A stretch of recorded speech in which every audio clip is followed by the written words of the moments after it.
नमस्कार विद्यार्थी मित्र हो. लर्निफाय अकॅडमीचा प्रश्नसंच आपणापर्यंत पोहोचलेला होता आणि आपण इयत्ता चौथी प्रज्ञाशोध परीक्षेची तयारी त्या प्रश्नसंचासोबत अतिशय चांगल्या पद्धतीने केलेली असेलच. हा प्रज्ञाशोधचा जो प्रश्नसंच आहे या प्रश्नसंचाच्या प्रत्येक प्रश्नपत्रिकेचं स्पष्टीकरण आपण या व्हिडिओ सिरीजमध्ये देत आहोत. आजचा हा पहिला व्हिडिओ आहे आणि पहिल्या व्हिडिओमध्ये आपण भाग 1 मधली जी पहिली प्रश्नपत्रिका आहे किंवा त्याला आपण पेपर 1 म्हणूया, पेपर 1 मधली जी पहिली प्रश्नपत्रिका आहे ती पहिली प्रश्नपत्रिका आपण आजच्या या व्हिडिओमध्ये समजून घेणार आहोत. चला तर मग वेळ न घालवता आपण सुरुवात करूयात. या ठिकाणी प्रश्नपत्रिका आपल्या समोर आहे. प्रश्नपत्रिकेचं स्वरूप सांगतो. सातारा जिल्हा प्रज्ञाशोधचं स्वरूप कसं आहे, 75 प्रश्नांचा पेपर आहे. त्यामध्ये भाषा, गणित आणि परिसर अभ्यास भाग 1 या विषयांवर आधारित प्रश्न असणार आहेत. भाषा विषयाचे 20 प्रश्न, गणित विषयाचे 40 प्रश्न आणि उरलेले 15 प्रश्न हे परिसर अभ्यास भाग 1 चे असणार आहेत. तसंच भाग पेपर 2 मध्ये इंग्रजी, बुद्धिमत्ता आणि परिसर अभ्यास भाग 2 हे 3 विषय समाविष्ट याच पद्धतीने असणार आहेत. चला तर मग पहिली प्रश्नपत्रिका आपण समजून घेऊयात.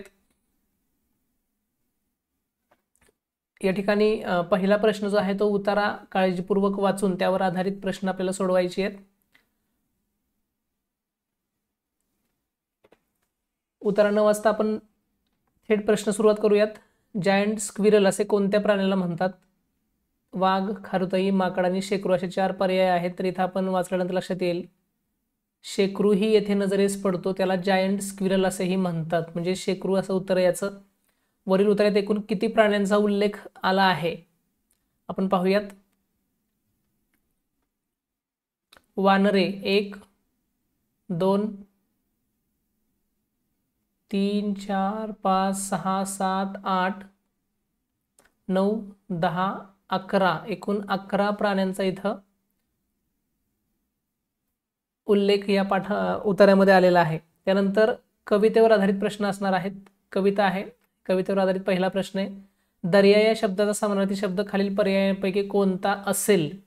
दर्या म्हणजेच समुद्र, त्याला आपण सागर असं सुद्धा म्हणतो आणि त्यामुळे पर्याय क्रमांक 3 हे याचं उत्तर आहे. त्यानंतर पुढचा प्रश्न पाहूयात आपण. सह्याद्रीच्या कड्याकडून काय घ्यावे असे कवी सांगतो? तर सह्याद्रीच्या कड्यांकडून छातीसाठी ढाल घ्यावी असं एक त्यामध्ये वाक्य आहे. त्यामुळं पर्याय क्रमांक 2 हे त्याचं उत्तर आहे. प्रश्न 5 आणि 6 संवादावर आधारित आहे. या ठिकाणी एक संवाद आहे मुलांच्या मध्ये होणारा आणि तो संवाद वाचल्यानंतर आपल्याला याच्यावर आधारित जे प्रश्न ते सोडवता येतील. सर्वांकडे जमा झालेल्या खाऊच्या पैशातून आपण शेखरच्या आईसाठी औषधे आणूया असे कोण म्हणाले? मंगेश म्हणाला बघा. आणि शेवटी हे वाक्य आहे, याचा अर्थ हे मंगेशनं म्हटलेलं वाक्य आहे. त्यानंतर 6वा प्रश्न. दिलेल्या संवादात प्रत्यक्षपणे कोणी सहभाग घेतला नाही? प्रत्यक्षपणे सहभाग न घेतलेलं कोण आहे याच्यामध्ये? तर शेखरची आई या संवादामध्ये नाही, शेखरच्या आईविषयी बोलणं झाले ह्या तिघांमध्ये. त्यामुळं शेखरची आई प्रत्यक्ष या संवादामध्ये सहभागी नाहीये. त्यानंतर 7वा प्रश्न. खालीलपैकी मुलगी या शब्दाचा समानार्थी नसलेला शब्द कोणता? याचं सूत हे उत्तर आहे, कारण सूत म्हणजेच त्याला आपण मुलगा या शब्दाचा तो समानार्थी शब्द आहे सूत, आणि मुलगीसाठी सुता हा शब्द आहे, लक्षात घ्या. त्यामुळे सूत हा इथं वेगळा एक समानार्थी नसलेला शब्द आहे, हा लक्षात ठेवा. त्यानंतर 8वा प्रश्न पाहूयात आपण. खालील पर्यायांपैकी जोड शब्द नसलेला पर्याय कोणता?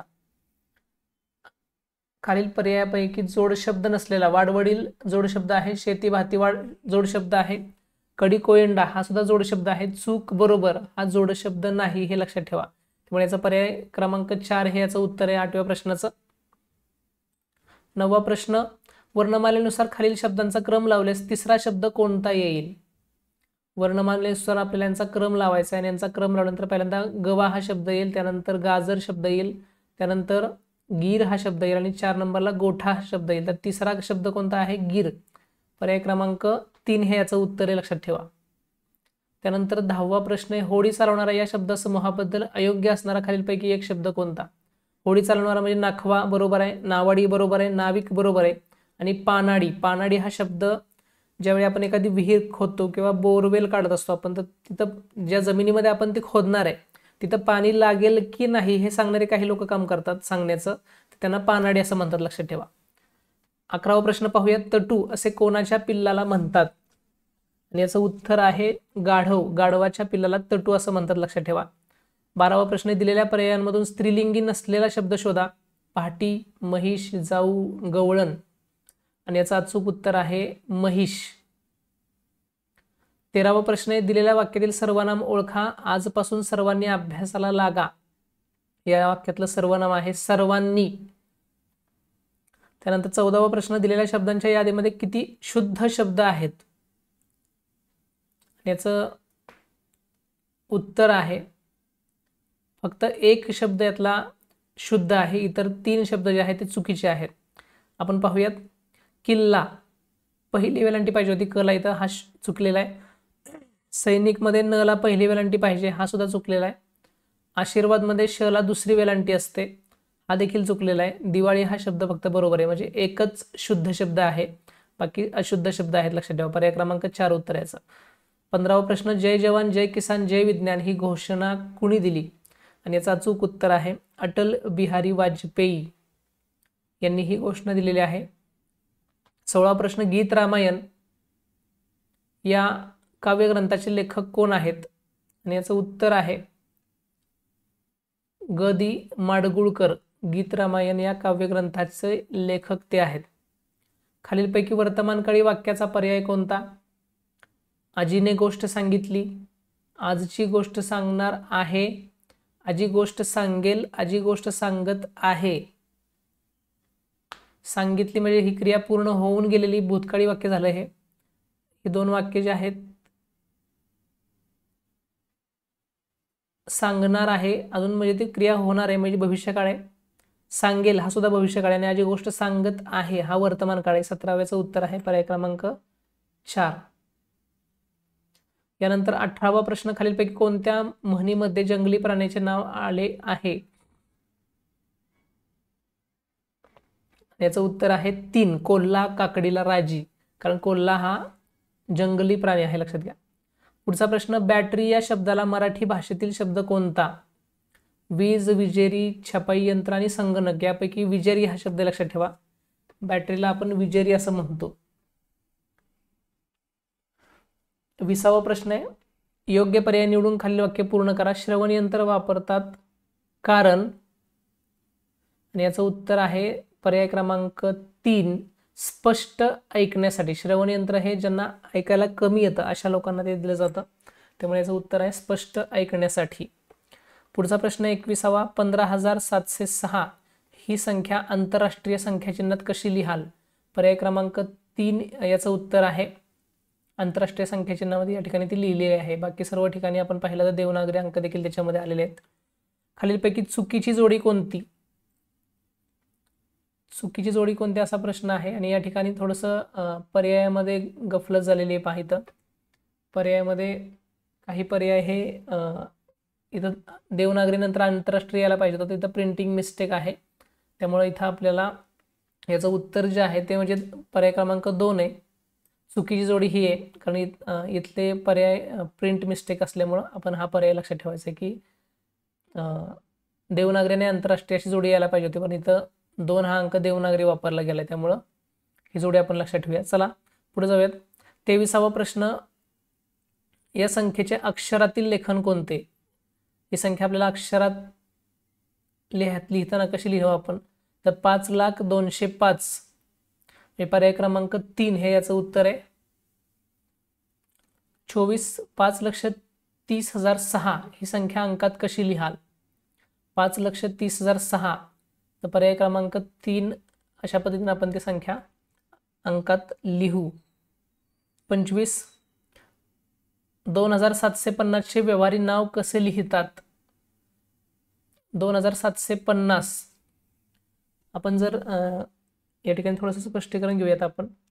2,750 ही जी संख्या आहे, ही संख्या आपण जर नीट निरीक्षण केलं, आपण हजारामध्ये जर आपण तिचे भाग केले तर 2,000 पूर्ण आहेत आणि उरलेला जो भाग आहे तो 750.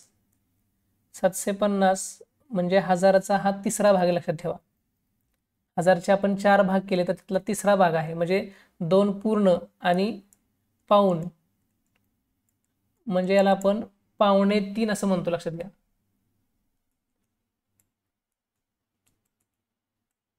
2.25 आणि मग 2,500 असं याचं व्यवहारी नाव असणार आहे. 25वा प्रश्नाचं उत्तर आहे 2.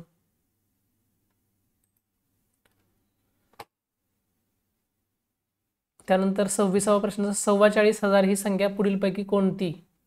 44,000 म्हणजे 40,000 पूर्ण आणि सव्वा म्हटले, याचा अर्थ पावभाग. 40,000 पूर्ण आणि हजाराचा पावभाग, हजाराचा पावभाग म्हणजेच 250, म्हणजे याचं उत्तर आहे 40,250. पर्याय क्रमांक 3 हे याचं अचूक उत्तर आहे. प्रश्न क्रमांक 26. पुढे पाहूयात आपण प्रश्न क्रमांक 27. 99च्या पुढे 2 स्टार आहेत. या संख्येतील स्टारच्या जागी असणाऱ्या अंकांच्या स्थानिक किमतीतील फरक 27 असेल तर त्यांच्या स्थानिक किमतीची बेरीज किती असेल? तर या ठिकाणी फरक 27 आहे म्हटलं की आपल्याला लगेच लक्षात आलं पाहिजे इथं 3 हा अंक असणार आहे, कारण 3 दशक स्थानी असले की त्याची किंमत 30 असते आणि एकक स्थानी त्याची किंमत 3 असणार आहे. 30 मधून 30 गेले की 27 राहतात. इथं आपल्याला एक गोष्ट लक्षात घ्यायची, कसं ओळखायचं हे. 27चा फरक आहे म्हटलं की 27 मध्ये किती मिळवल्यानंतर पूर्ण दशक होणार आहे? तर 27 मध्ये आपल्याला 3 मिळवले आपण की पूर्ण दशक होणार आहे, म्हणजे 30 ही 30 ही संख्या मिळणार आहे. म्हणजे याचा अर्थ इथं 3 हा अंक असणार आहे, हे लक्षात घ्यायचं आहे आपल्याला. निरीक्षणातूनच आपल्याला लगेच लक्षात येईल. स्थानिक किमतींची बेरीज किती असेल तर स्थानिक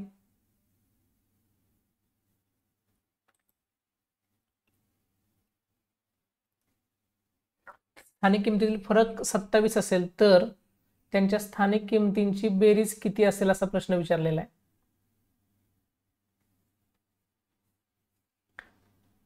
या ठिकाणी दिलेले जे पर्याय आहेत ते पर्याय देखील चुकलेले पहा या प्रश्नामध्ये, 27व्या प्रश्नामध्ये.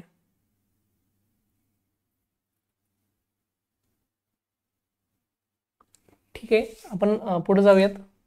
28वा प्रश्न, एका 5 अंकी संख्येतील सर्व अंक समान असून त्या अंकांच्या दर्शनी किमतीची बेरीज 30 आहे तर ती संख्या कोणती? अतिशय सोपा प्रश्न आहे पहा. प्रश्न काय आपण समजून घेऊयात. एक 5 अंकी संख्येतील सर्व अंक समान आहेत.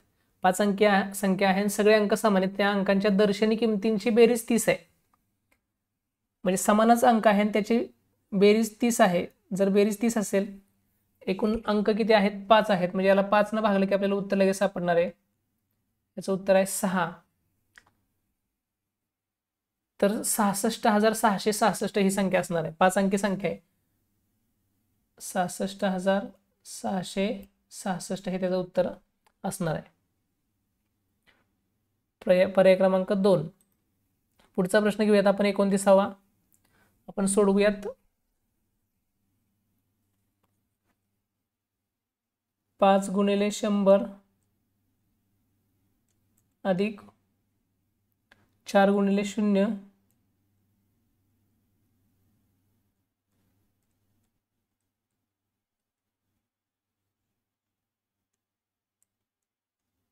4 गुणिले, एकच मिनिट मी पुन्हा एकदा लिहितो.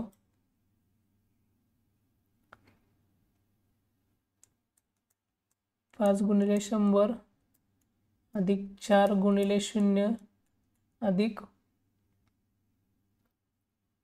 5 गुणिले 1000 आणि अधिक 4 गुणिले 10,000 आहे पहा.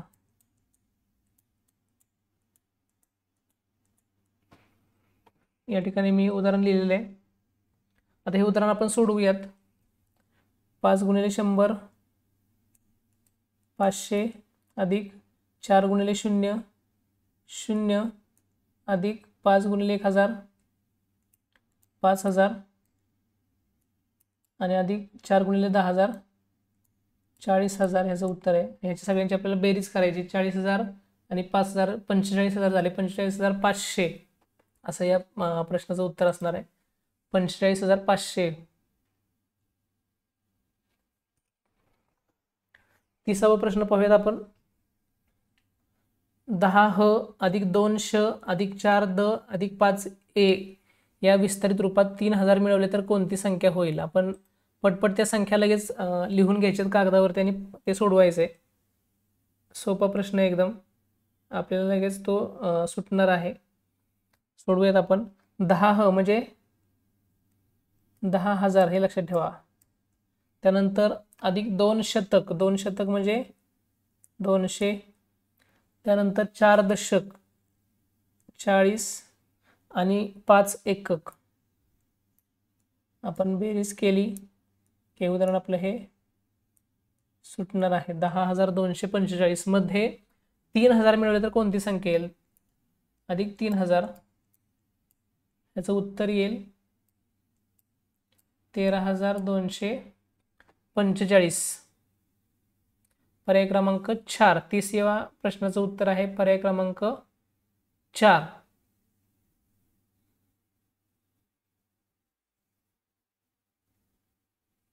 पुढे जाऊयात आपण. 31वा प्रश्न. 908 हे अंक एकदाच वापरून 3 अंकी जास्तीत जास्त किती संख्या तयार होतील? 908 हे अंक एकदाच वापरून 3 अंकी जास्तीत जास्त किती संख्या तयार होतील? बघा, 3 अंकी संख्या तयार करत असताना 3 अंक असतील तर जास्तीत जास्त 6 संख्या तयार होत असतात. मात्र या ठिकाणी 0 हा अंक आल्यामुळं 2 संख्या आपण 0 या अंकापासून आपण सुरू होणाऱ्या संख्या नाही घेऊ शकत. त्यामुळं फक्त 4च संख्या या ठिकाणी तयार होतील. पर्याय क्रमांक 4 हे त्याचं उत्तर आहे. 31चं उत्तर आहे 4. 32वा प्रश्न पाहूयात आपण. 5 अंकी मोठ्यात मोठ्या संख्येतून 4 अंकी लहानात लहान संख्या वजा केल्यास कोणती संख्या मिळेल? 5 अंकी मोठ्यात मोठी संख्या 99,999.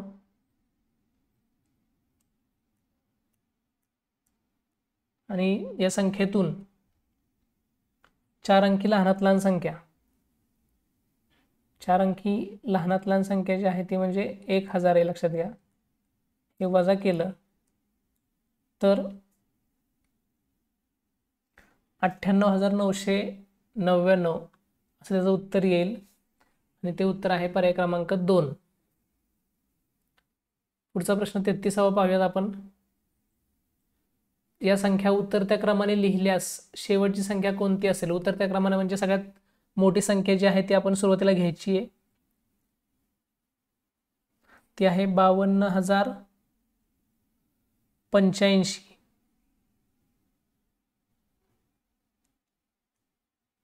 त्यानंतर दुसरी संख्या येईल 52,058.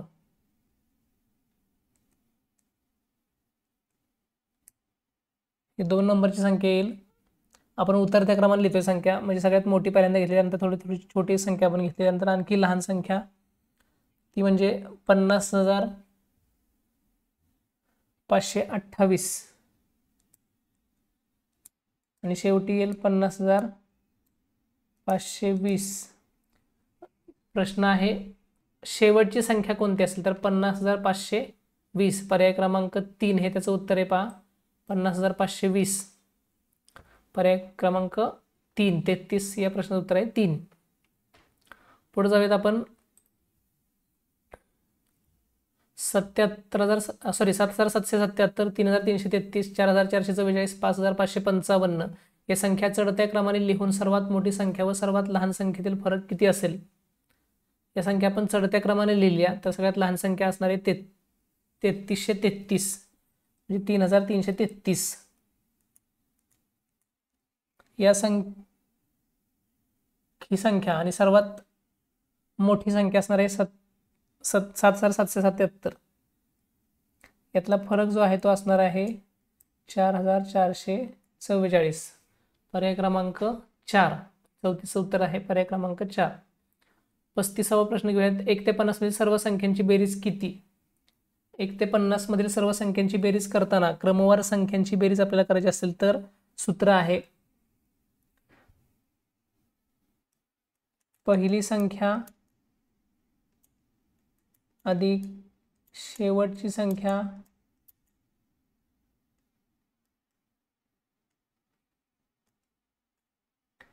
गुणिले एकूण संख्या आणि भागिले 2. पहिली संख्या किती आहे? 1 ते 50 मधील सर्व संख्यांची बेरीज करायची आपल्याला. म्हणजे पहिली संख्या 1 आहे अधिक शेवटची संख्या आहे 50, एकूण संख्या आहेत 50 भागिले 2. म्हणजेच 50 आणि 1 51 गुणिले 50 भागिले 2. 51 आणि 50 यांचा गुणाकार 50 एके 50, 0 हातचे 5, 50 पाचा 250 आणि 5 255 भागिले 2. याचं उत्तर आहे बे के बे, वरून घेतले 5, बे 2 4 राहिला 1, 15, बे 7 14 राहिला 1 आणि बे 5 10, 1275. याचं उत्तर आहे 1275. पर्याय क्रमांक 3. 35चं उत्तर आहे 3. लक्षात घ्या, कोणत्याही प्रकारच्या क्रमवार संख्यांची बेरीज तुम्हाला करायची असेल, कोणत्याही मधल्या, समजा उदाहरणार्थ 5 पासून ते 25 पर्यंतच्या संख्यांची बेरीज करायची, तर या सूत्रामध्ये आपण जर त्या संख्या दाखवल्या तर आपण निश्चितपणे क्रमवार संख्यांची बेरीज आपण करू शकतो. स्क्रीनवर हे यायचं राहिलं होतं व्हाईट बोर्ड, त्यामुळे लक्षात नाही आलं तुम्हाला. मी पुन्हा सांगतो. पहिली संख्या अधिक शेवटची संख्या गुणिले एकूण संख्या भागिले 2 हे सूत्र आहे. पहिली संख्या घेतली आपण 1, नंतर 50, 1 अधिक 50, पहिली संख्या अधिक शेवटची संख्या गुणिले एकूण संख्या आहेत 50 भागिले 2. 50 आणि 1 51 गुणिले 50 भागिले 2. 51 आणि 50 यांचा गुणाकार आला 2550 भागिले 2 केला तर त्याचं उत्तर आले 1275. अशा प्रकारे आपण क्रमवार संख्यांची बेरीज करू शकतो. पुढं 41 ते 60 पर्यंतच्या विषम संख्यांची बेरीज किती? या देखील क्रमवार संख्याच आहेत, क्रमवार विषम संख्या. यांची बेरीज देखील आपण वरील सूत्राप्रमाणेच करू शकतो. 41 ते 60 पर्यंतच्या विषम संख्यांची बेरीज करताना पहिली संख्या कोणती आहे? 41. शेवटची संख्या कोणती आहे? शेवटची 60 आहे, परंतु 60 ही समसंख्या आहे. आपल्याला फक्त विषम संख्यांची बेरीज घ्यायची आहे, म्हणजे 59 आहे. गुणिले एकूण संख्या किती सांगा आता? 41 पासून ते 60 पर्यंत प्रत्येक दशकामध्ये 5 समसंख्या असतात आणि 5 विषम संख्या असतात. म्हणजे 41 पासून ते 50 पर्यंत विचार केला आपण, 5 सम आहेत आणि 5 विषम आहेत. तसंच 51 ते 60 मध्ये पण 5 सम आणि 5 विषम, म्हणजे एकूण 10 विषम संख्या लक्षात घ्या इथं 51 ते 60 मध्ये. गुणिले 10 भागिले 2. 41 आणि 59 यांची बेरीज येते 100 गुणिले 10 भागिले 2.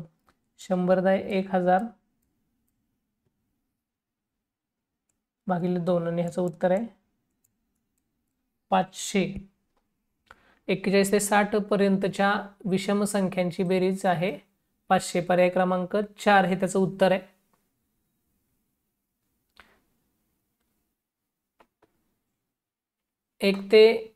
पुढचा प्रश्न आहे 37वा. 1 ते 100 मधील एकूण मूळ संख्या व 1 ते 10 मधील एकूण मूळ संख्या यांच्यातील फरक किती? 1 ते 100 मध्ये एकूण मूळ संख्या आहेत 25 आणि 1 ते 10 मध्ये असणाऱ्या मूळ संख्या 2 3 5 7, म्हणजे एकूण 4 संख्या आहेत. लक्षात घ्या, मूळ संख्या. 25 वजा 4 केला आपण तर यांच्यातला फरक येतोय 21. पर्याय क्रमांक 3 हे त्याचं उत्तर आहे.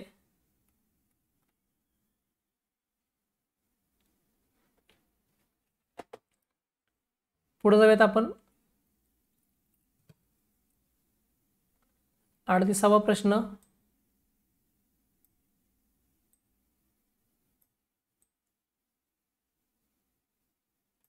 एकक स्थानी 7 असणाऱ्या 2 अंकी किती मूळ संख्या आहेत?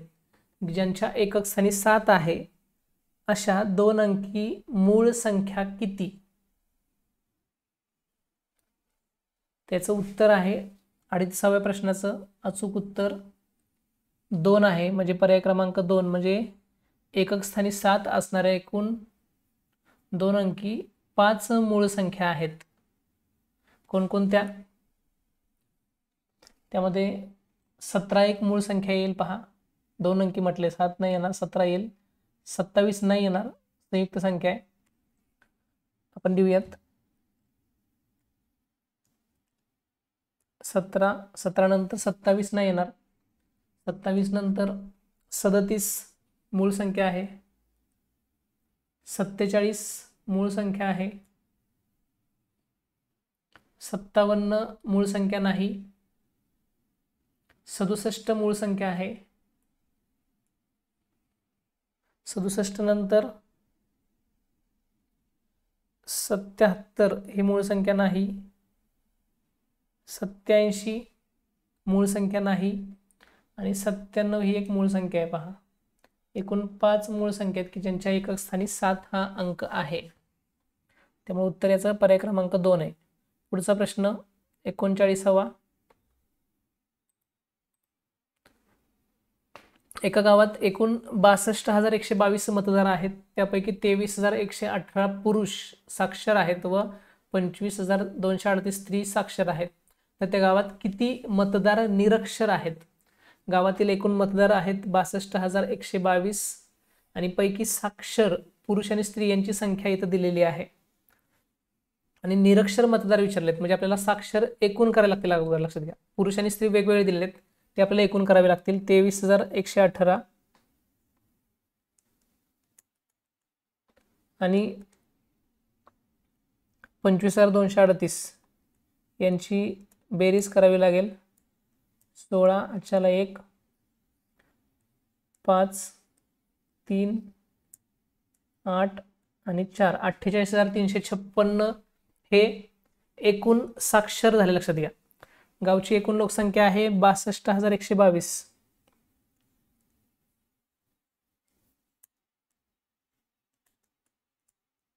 याच्यातून आपल्याला 48,356 वजा करायचे आहेत. एकूण लोकसंख्येतून हे साक्षर वजा केले की आपल्याला निरक्षरांची संख्या मिळेल. 12तून 6 गेले 6 राहिले. 11तून 5 गेले 6 राहिले. 10तून 3 गेले 7 राहिले. 11तून 3 गेले 8 राहिले आणि 5 मधून 4 गेले 1 राहिले. 13,766 पर्याय क्रमांक 3 हे याचं उत्तर आहे. लक्षात घ्या, प्रश्न क्रमांक 39चं उत्तर आहे 3. एकूण निरक्षर किती असं विचारलेलं होतं, तर एकूण निरक्षर त्या गावामध्ये 13,766 आहेत. पुढचा प्रश्न घेऊयात. 40वा प्रश्न. सागरने घरामध्ये 52,550 रुपयांचे फर्निचर आणि 27,525 रुपयांचा फ्रीज विकत घेतला तर सागरचे किती रुपये खर्च झाले? 52,550 आणि 27,525 या दोन्हींची बेरीज करावी लागेल.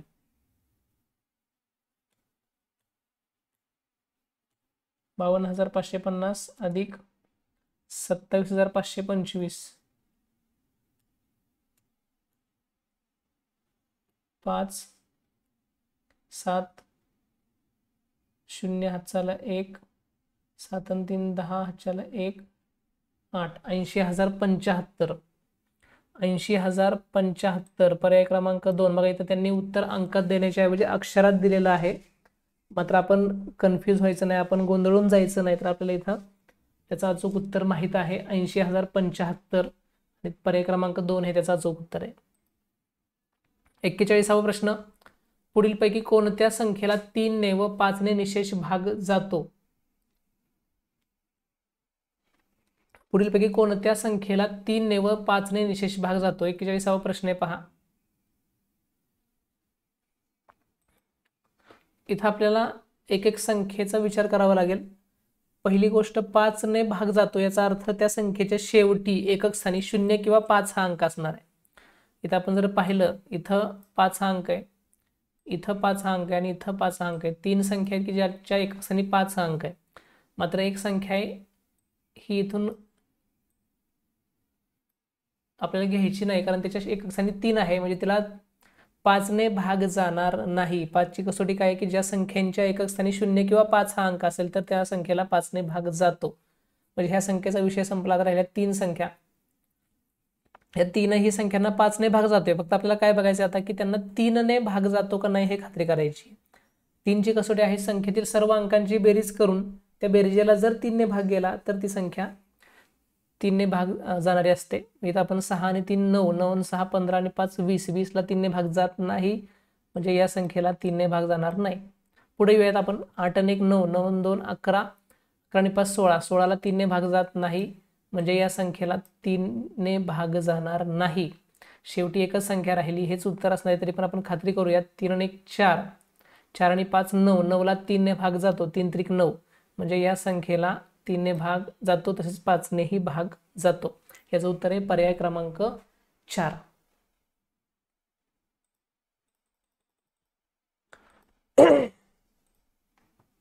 बेचाळीसावा प्रश्न पाहूयात आपण. पुढीलपैकी चुकीचा पर्याय शोधा. चुकीचा पर्याय शोधायचा आपल्याला. पहिला बघूयात आपण. 4 भागिले 4 1, 1 गुणिले 4 4, 4 वजा 4 0, हे बरोबर आहे. 5 अधिक 1 गुणिले 5 अधिक 3 मध्ये अगोदर गुणाकार होतो. 5 1 5, 5 आणि 5 10, 10 आणि 3 13, हे पण बरोबर आहे. इथं पाहूयात आपण. अगोदर भागाकार होईल. 8 8 64, म्हणजे 8 राहिले. 16 अधिक 8, याचं उत्तर आहे 24. मात्र इथं 10च आहे, त्यामुळे हे चुकीचं आहे, लक्षात घ्या. आणि 15 भागिले 3 3 5 15, 5 अधिक 115 120, हे बरोबर आहे. म्हणजे इथं पर्याय क्रमांक 3 हे चुकीचं आहे, चुकीची जोडी आहे किंवा चुकीचा पर्याय आहे, लक्षात ठेवा. पुढचा प्रश्न घेऊयात आपण. प्रश्न क्रमांक 43. पुढीलपैकी 45 हा अपूर्णांक कोणता?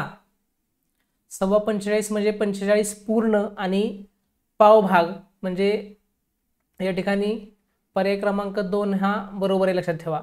45 पूर्ण आणि 4 पैकी एक भाग म्हणजे पावभाग. 45 या अपूर्णांकाला म्हणायचे आपल्याला. हा जो आहे तो 4 पैकी 3 भाग म्हणजे पाऊण. 45 आणि पाऊण म्हणजे पावणे 46 आहे, लक्षात ठेवा.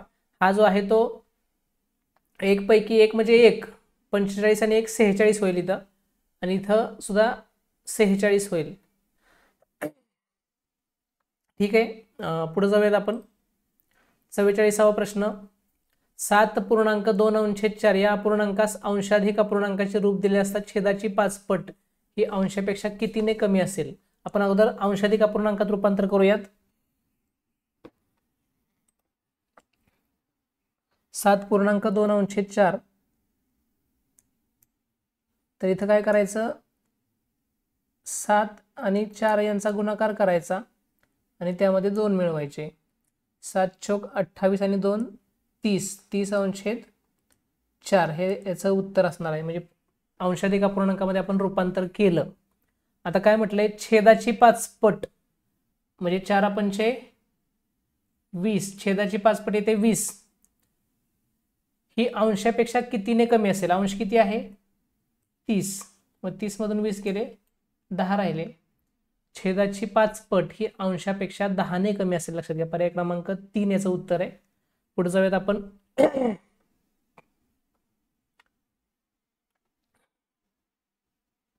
45वा प्रश्न पाहतोय आपण. 60 मीटर लांबीचा दोर हा शब्द इथं पहा, प्रिंटिंग मिस्टेक आहे. 60 मीटर लांबीचा दोर 5 ठिकाणी समान अंतरावर कापून तुकडे केले तर एक तुकडा किती मीटर लांबीचा असेल? एक लक्षात घ्यायचे आपल्याला, ज्यावेळेस दोर कापण्याचं उदाहरण आलं म्हणायचं म्हटलं की तो किती ठिकाणी कापलाय, तर 5 ठिकाणी कापलाय. आणि बऱ्याच वेळा गफलत येतच होते की 5 ठिकाणी कापलाय म्हटले की आपण 5ने भागतो त्या अंतराला आणि मग आपलं गणित चुकतं. एक लक्षात ठेवा. आपण इथं प्रत्यक्ष उदाहरण बघतोय. आपण 5 ठिकाणी कापूया त्याला. 1 2 3 4 आणि 5. 5 ठिकाणी कापल्यानंतर त्याचे तुकडे किती होतात ते सुद्धा आपल्याला बघणं गरजेचं आहे.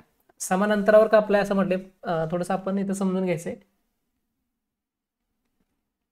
भाग किती होतात बघूयात आपण. 1 2 3 4 5 आणि 6, एकूण 6 भाग तयार होतात. म्हणजे 5 ठिकाणी जर तो कापला तर 6 त्याचे खंड तयार होतात, लक्षात ठेवा. म्हणजे 6 तुकडे होतात आणि प्रत्येक तुकडा किती मीटर लांबीचा असेल, तर 6 तुकडे होणार असतील तर 6 न त्या एकूण अंतराला आपल्याला भागणं गरजेचं आहे. म्हणजे 60 भागिले 6 केला आपण, 6 के 6 6 10, 60 याचं उत्तर आहे 10. म्हणजे एक तुकडा 10 मीटर लांबीचा असेल. पण आपण इथं बऱ्याच वेळा काय करतो, 5 ने भागतो आणि मग उत्तर येतं 12 आणि 12 उत्तर आपण लिहितो, मात्र ते उत्तर आपलं चुकतं. त्यामुळे लक्षात घ्या, पर्याय क्रमांक 3 याचं अचूक उत्तर आहे. किती ठिकाणी कापलाय, 5 ठिकाणी कापला तर त्याचे 6 तुकडे होतील, 6 ठिकाणी कापला तर 7 तुकडे होतील, हे लक्षात ठेवा. हे आपल्याला आपण विसरायचं नाही. पर्याय क्रमांक 3 याचं अचूक उत्तर आहे. पुढे जाऊयात आपण. प्रश्न क्रमांक 46 पाहतोय आपण आता. पुढीलपैकी कोणते रूपांतर चुकीचे आहे? बघा, पाव मीटर म्हणजे 250 सेंटीमीटर, बरोबर आहे की चूक आहे? 1 मीटर म्हणजे किती सेंटीमीटर? 1 मीटर म्हणजे 100 सेंटीमीटर. मग पाव मीटर म्हटलं तर त्याचं उत्तर पाहिजे 25 मीटर, सॉरी 25 सेमी.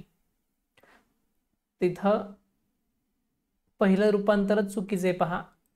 दुसरे आपण बाकीचं रूपांतर बघूयात. अर्धा मीटर बरोबर 50 सेमी, बरोबर आहे. 1 मीटर 100 सेमी, मग अर्धा मीटर म्हणजे 50, बरोबर आहे. पाऊण मीटर 75 सेमी, बरोबर आहे. आणि पाव मीटर 25 सेमी हे सुद्धा बरोबर आहे. फक्त पहिलं जे आहे पाव मीटर बरोबर 250 सेमी हे चुकीचं आहे. पर्याय क्रमांक 1 ह्याचं उत्तर असणार आहे. प्रश्न क्रमांक 47. प्रशांत दररोज 1.25 लिटर दूध विकत घेतो, तो 7 आठवड्यात किती लिटर दूध घेईल? बघा, प्रशांतचं उदाहरण आहे. रोज 1.25 लिटर, 1.25 लिटर म्हणजे 1.1/4 एवढं दूध तो रोज विकत घेतोय 7 आठवड्यामध्ये. एका आठवड्यामध्ये 7 दिवस असतात, असे 7 आठवडे म्हणजे 7 7 49 दिवस दूध घेतलेलं आहे. 7 आठवड्यात तो किती लिटर दूध घेईल? म्हणजे 1.25 लिटर जे आहे 1.1/4 याला आपल्याला 49 न गुणायचं आहे, किंवा 49 ला 1.1/4 न आपल्याला गुणायचे. त्याचं अचूक उत्तर जे आहे ते म्हणजे गुणल्यानंतर आपल्याला अचूक उत्तर याचं मिळेल. प्रश्न क्रमांक 47 आहे ते म्हणजे 61 लिटर 250 मिली. आता हे कसं केलंय पहा. इथं आपण प्रत्यक्ष असं न गुणता 1.25 लिटर याचा अर्थ काय, आपण त्याचं मिलीलिटरमध्ये रूपांतर करायचं. 1 लिटरचं 1000 मिलीलिटर असतं पहा, आणि वरचं पाव लिटर म्हणजे 1000चा 4था भाग म्हणजे 250. एकूण झालं 1250. स्क्रीन तुम्हाला दिसत नाहीये, ठीक आहे. बघा काय केलं आपण, ह्याचं 1.25 लिटरचं आपण मिलीलिटरमध्ये रूपांतर केलं, 1250. मग 1250 रोज घेतोय दूध, तर 49 दिवसांचं किती? याला 49 न गुणावं लागेल, आणि 49 न गुणल्यानंतर 9 0 0 9 5 45 हातच्या आले 4, 9 2 18 4 22 हातच्या आले 2, 9 1 9 आणि 2 11, तर 0 दिला, 4 0 0 4 5 20 हातच्या आले 2, 4 2 8 आणि 2 10 हातच्या आला 1, 4 1 4 आणि 1 5, 0 5 2 1 आणि 6, 61,250. आता हे मिलीलिटरमध्ये आलं, लक्षात घ्या मिलीलिटरमध्ये. मग हे मिलीलिटरचं आपल्याला काय करायला लागेल, पुन्हा लिटरमध्ये रूपांतर करावं लागेल. लिटरमध्ये रूपांतर केल्यानंतर 61 लिटर 250 मिली असं त्याचं उत्तर येणार आहे. पर्याय क्रमांक 2. 61 लिटर आणि 250 मिली त्याचं उत्तर आहे. पर्याय क्रमांक 2. 48वा प्रश्न बघूयात आपण. प्रत्येक 2.5 मीटर लांबीचे दोराचे 6 तुकडे आणि 5 मीटर लांबीच्या दोराचे 3 तुकडे एकमेकांना जोडून एक लांब दोर तयार केला तर त्याची लांबी किती भरेल? 2.5 मीटर लांबीचे 6 तुकडे, 2.5 मीटर, 1 मीटर म्हणजे 100 सेंटीमीटर, 2.5 मीटर म्हणजे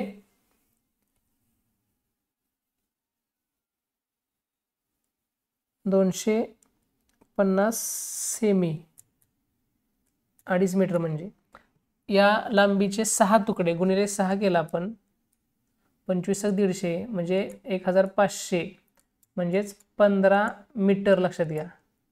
15 मीटर याची लांबी झाली आणि 5 मीटर लांबीच्या दोराचे 3 तुकडे, 5 त्रिक 15 मीटर. 5 मीटर लांबीच्या दोराचे 3 तुकडे म्हणजे ते आणखी 15 मीटर. 15 आणि 15 एकूण 30 मीटर याचं उत्तर असणार आहे. पहा 30 मीटर. पर्याय क्रमांक 4. 48व्या प्रश्नाचं उत्तर आहे पर्याय क्रमांक 4. पुढचा प्रश्न आहे 5.5 वर्ष म्हणजे किती आठवडे? 5.5 वर्ष म्हणजे किती आठवडे? एका वर्षात किती आठवडे असतात? एका वर्षामध्ये 52 आठवडे असतात. गुणिले 5.5 वर्ष. अगोदर 5 वर्षाचे करूयात आपण. 5 दुणे 10 ची 0 हातच्याला 1, 5 5 25 आणि 1 26, 260 5 वर्षाचे. आणि अर्ध्या वर्षाचे 52च्या निम्मे 26, 6 8 2 286. प्रश्न क्रमांक 49चं उत्तर आहे 2. पर्याय क्रमांक 2. 50वा प्रश्न बघूयात आपण. 5.5 वर्षाचे किती महिने होतात? 5.5 वर्षाचे किती महिने होतात? एका वर्षाचे महिने 12. 5.5 म्हणजे 5 पूर्ण आणि 4 भागापैकी 3 भाग. मग 5 पूर्ण तर 12 पंचे 60 आणि 4 भागापैकी 3 भाग म्हणजे 12चे आपण जर 4 भाग केले, 12चे का करायचे तर एका वर्षाचे 12 महिने असतात. मग 12चे 4 भाग केले तर 3 3चा 1 भाग होतोय. 3 त्रिक 9 म्हणजे 9 महिने. 60 अधिक 9 महिने म्हणजे 69 महिने हे त्याचं उत्तर असणार आहे पर्याय क्रमांक 1. 50चं उत्तर आहे पर्याय क्रमांक 1. 51वा प्रश्न पाहूयात. 35.5 रुपये प्रमाणे 6 किलो रवा आणि 28.5 रुपये प्रमाणे 3 किलो साखर विकत घेतली. 500 रुपयाची नोट दुकानदारास दिल्यास दुकानदार किती रुपये परत करेल? बघा 35.5 रुपये प्रमाणे 6 किलो रवा. रव्याची किंमत काय आहे? 35.5 रुपये.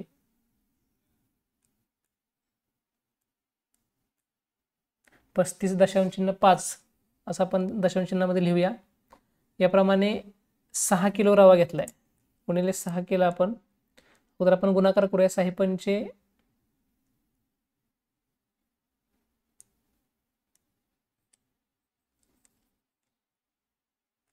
6 पंचे 30 चे 0 हातच्याले 3, 6 पंचे 30 आणि 3 33 हातच्याले 3, 6 त्रिक 18 आणि 3 21, 213 उत्तर येते पाहायचं. आणि 28 रुपये प्रमाणे 3 किलो साखर. 28 त्रिक 84 म्हणजे 84 रुपये त्याचे साखरेचे.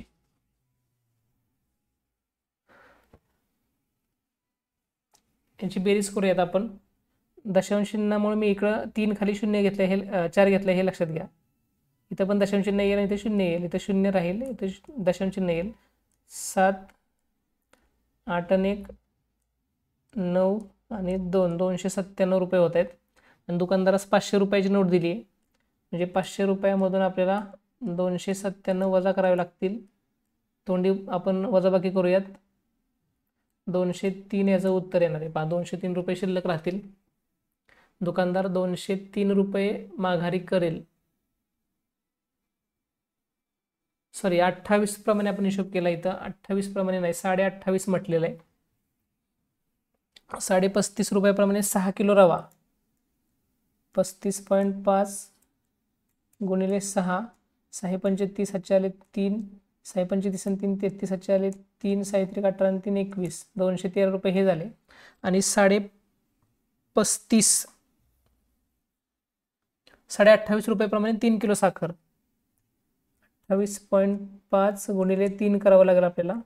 3 5 15 हातच्याला 1, 3 8 24 आणि 1 25 हातच्याले 2, 3 2 6 आणि 2 8, 85.5 येते. याची बेरीज करूया आपण. इथं 85.5 लिहितो मी. 85.5 याची बेरीज करतोय. 8 आणि एक 9 आणि 2, 298.50 रुपये लक्षात घ्या. इथं 5च्या पुढे आपण दशांशचिन्ह नंतरच्या संख्येच्या पुढे आपण 0 देऊ शकतो. म्हणजे 298.50 रुपये झालेले आहेत. 500 रुपयाची नोट दिली, त्या 500 रुपयातून आपण वजा 298.50 रुपये करायचे आहेत. लक्षात घ्या, 298 रुपये आणि 50 पैसे वजा करायचे आहेत. इथं 0 पैसे आहेत लक्षात घ्या वरती.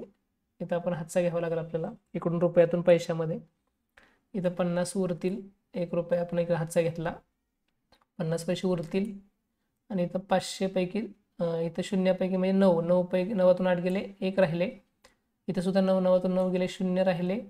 आणि 4तून 2 गेले, 2 राहिले. 201.50 रुपये. पर्याय क्रमांक 2 हे त्याचं अचूक उत्तर आहे. 52वा प्रश्न पाहूयात आपण.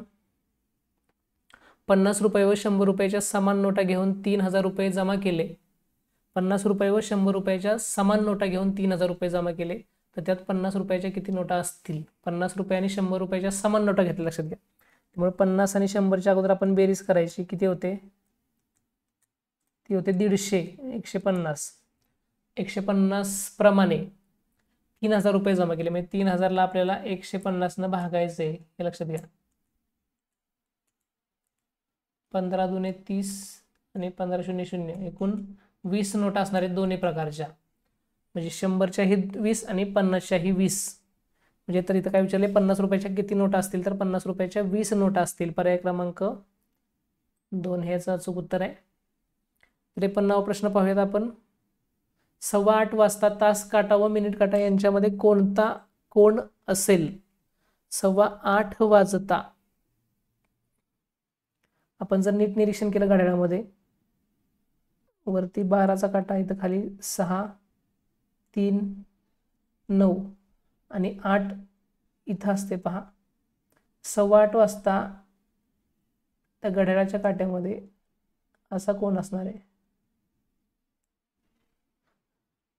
इथं घड्याळ मी काढलेलं आहे पहा. 8:15 वाजता या पोझिशनमध्ये तास काटा आणि मिनिट काटा असणार आहे. म्हणजे हा जो कोण आपण नीट पाहिला तर हा विशाल कोण आहे लक्षात घ्या. म्हणजे 8:15 वाजता तास काटा व मिनिट काटा यांच्यामध्ये विशाल कोण होईल. पुढचं 54वा प्रश्न. सोबतच्या आकृतीमध्ये एकूण किती लघुकोन आहेत? हा एक लघुकोन आहे, त्यानंतर हा एक लघुकोन आहे, हा एक लघुकोन आहे. एकूण 3 लघुकोन आहेत. 54चं उत्तर आहे पर्याय क्रमांक 2.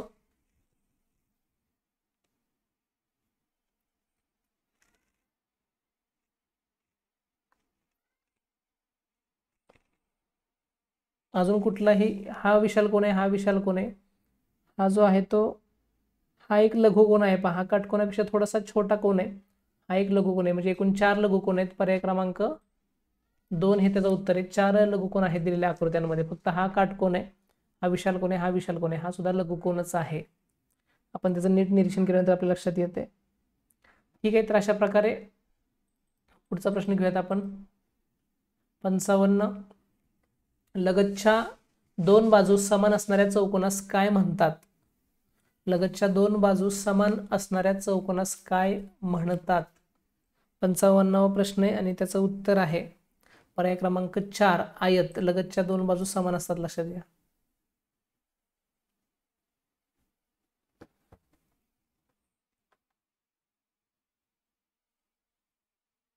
लगतच्या असा नाही शब्द, इथं समोरासमोरच्या असा शब्द पाहिजे.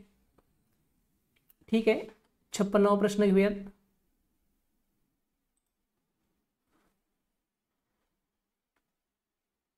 इथं सोबतच्या आकृतीत एकूण किती चौकोन आहेत असा प्रश्न विचारलेला आहे. पण इथं निरीक्षण करूयात किती चौकोन आहेत ते आपल्याला पाहायचं आहे. हा एक, हा दुसरा, हा तिसरा, हा चौथा, हे 4 झाले चौकोन पहा. त्यानंतर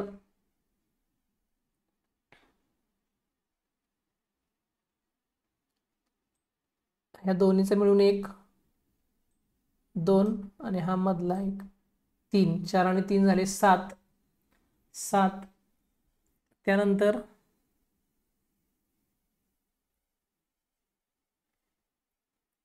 या 3चा मिळून होणार तयार पहा 1 8 आणि हा दुसरा 1 9 आणि हा जो शेवटचा आहे तो म्हणजे इथून ते असा जो चौकोन तयार होतोय हा मोठा तो 10वा चौकोन तयार होतो लक्षात घ्या. म्हणजे एकूण 10 चौकोन या ठिकाणी तयार होत आहेत.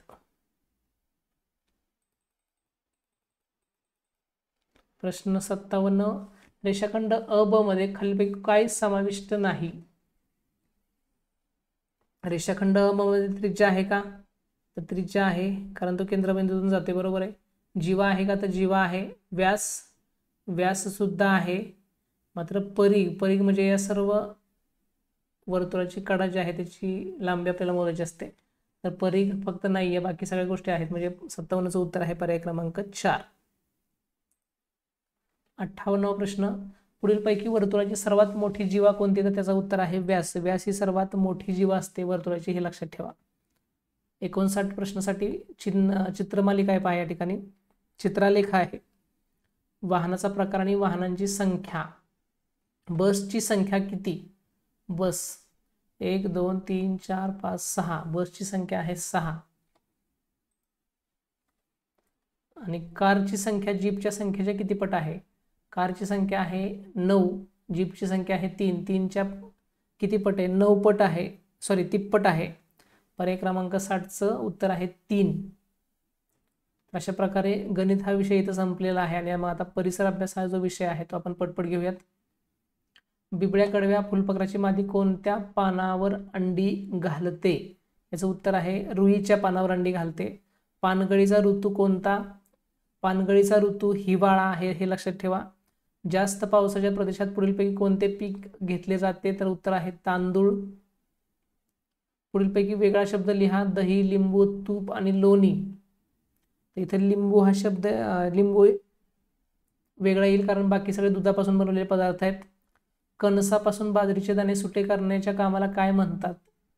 त्याला मळणी आणि उफणणी असं म्हटलं जातं लक्षात घ्या. 65व्याचं उत्तर आहे 3. त्यानंतर 66 अन्ननलिकेसारख्या मार्गाची लांबी सुमारे किती मीटर असते. हे 66चं उत्तर आहे 9 मीटर असते लक्षात घ्या. 67 कापले खरचटले तर त्यावर काय लावतात. टिंक्चर आयोडीन लावतात लक्षात घ्या. महाराष्ट्रात एकूण किती जिल्हे आहेत. एकूण 36 जिल्हे आहेत महाराष्ट्रामध्ये. नकाशाचा आराखडा तयार करण्यासाठी पुढीलपैकी कोणत्या घटकाचा विचार केला जात नाही. दिशा विचार केला जातो. सूचीचा विचार केला जातो. शीर्षकाचा विचार केला जातो. लेखणीचा विचार केला जात नाही. पर्याय क्रमांक 4 हे त्याचं उत्तर आहे. कोणत्या तारखेचा आपल्याकडे सर्वात मोठा दिवस व सर्वात लहान रात्र असते. 17वा जो प्रश्न याचं उत्तर आहे पर्याय क्रमांक 3 21 जून. 21 जून रोजी सर्वात मोठा दिवस व सर्वात लहान रात्र असते हे लक्षात ठेवा.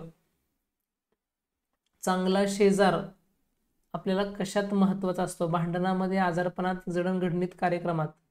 तर आजारपणामध्ये जडणघडणीमध्ये तर जडणघडणीमध्ये आपल्याला चांगला शेजार हा गरजेचा असतो. एका ठिकाणाहून दुसऱ्या ठिकाणी जाऊन राहण्याला काय म्हणतात. स्थलांतर असं म्हणतात. पर्याय क्रमांक 2 आहे. नवीन ज्ञान शिकण्यासाठी आपण कुठे जातो. शाळेमध्ये जातो. वेगळा शब्द ओळखा. मोबाईल दूरदर्शन रेडिओ पुस्तके हे सगळे इलेक्ट्रॉनिक माध्यम आहेत आणि पुस्तके हे ऑफलाईन माध्यम आहे लक्षात घ्या किंवा त्याला इलेक्ट्रॉनिकमध्ये आपण पकडत नाही. त्याचं उत्तर आहे 4. पुढीलपैकी कोणती नैसर्गिक आपत्ती नाही. भूकंप विमान दुर्घटना महापूर दुष्काळ. विमान दुर्घटना ही नैसर्गिक नाही ती मानवनिर्मित आपत्ती आहे लक्षात घ्या. तर 75चं उत्तर आहे 2. तर अशा प्रकारे आज आपण या व्हिडिओमध्ये आपली जी पहिली प्रश्नपत्रिका आहे ती पहिली प्रश्नपत्रिका आपण समजून घेतलेली आहे. पुढच्या व्हिडिओमध्ये आपण प्रश्नपत्रिका क्रमांक 2 समजून घेणार आहोत. चला तर मग भेटूयात पुढच्या व्हिडिओमध्ये. तोपर्यंत धन्यवाद.